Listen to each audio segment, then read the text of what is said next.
Glastonbury Abbey was one of the richest and most powerful abbeys in England, and part of its notoriety came from it being the final resting place of King Arthur and Guinevere. But was it? Stories of the legendary king had been told in Welsh poetry since the 7th century, but around 1136, the story of King Arthur became hugely popularized all over Europe after a monk named Geoffrey of Monmouth wrote about Arthur in his History of the Kings of Britain.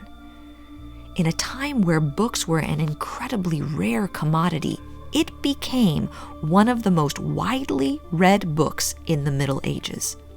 And because of that book, everyone knew about Arthur, his wife Guinevere, and that when he was mortally wounded, he was carried off to Avalon. In 1184, there was a giant fire which destroyed a large part of Glastonbury Abbey. Rebuilding began almost immediately with funding from King Henry II. Henry died soon thereafter, leaving the church without royal patronage, and pilgrimages had significantly decreased. They were out of money.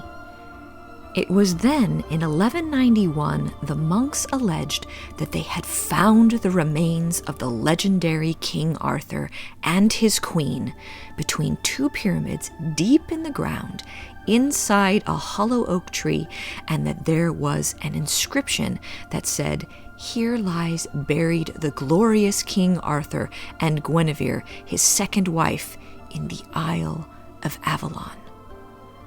This discovery led to quite an increase in funding and pilgrimages. By the end of the 1200s, the building of the church was complete.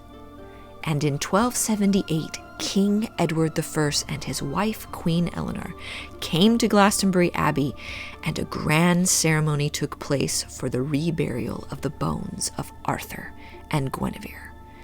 The new tomb was said to be of black marble, with lions at the base, a crucifix at the head, and an image of Arthur carved in relief at the foot.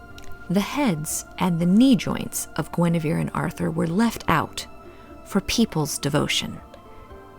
And there the bones sat for 261 years until they were lost after all the valuables were stripped and removed from Glastonbury Abbey during the dissolution of monasteries under Henry VIII.